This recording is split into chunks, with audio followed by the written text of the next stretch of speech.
یەکەمینیان ئەوانەی کە سەردانیان کردێ بۆ پرس و کێشەکانی تەلاق خەڵکانێک هەبووە کە لە حاڵەتە تەلاقی خواردیە یان تەلاقی خۆی ویستیت بخات کە سەردانی لیژنەی فتوایان کردیە لە ژمارەی هەزاران کەس کە سەردانیان کردیە زیاتر لە 180 عائیلە یان 188 خێزان تەلاقەکانیان بۆ چاکراوەتەوە ڕزگار کراون لەوەی کە خانەوادەکە یان خێزانەکە هەڵبۆشێتەوە ئەو ژمارەیەی کە تەلاق ڕوویدایە کە نووسراو کرایە لە بۆ دادگاکان و ئەو خەڵکانەی کە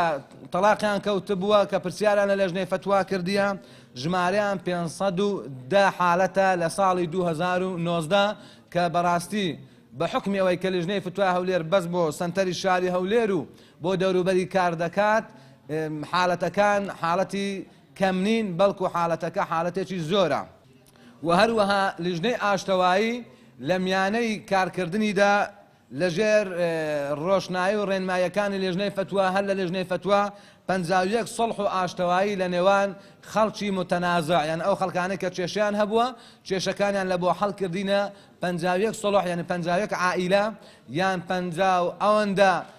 لایەن کە کێشیان لەگەڵ یەکتر هەبووە کێشەکانیان لە بۆ چارەسەرکردینە و تەبایان کردینەوە گەیاندونیانەتەوە یەک بۆیە بەشێک لەو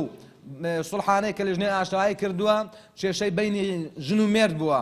کە بڕیاریاندایە تەلاق بدرێت کاتێک کە هاتوونە سەردانی ئێمەیان کردیە لە لیژنەی فتوای هەولێر و لە لیژنەی ئاشتەوایی پێشوازیان لێکرایە قەناعەتیان بۆ دروست کرایە کە تەلاقەکە ئەنجام نەدرێت ئاشکراونەتەوە ژیانی ئاسایی خۆیان و خانەوادەکانیان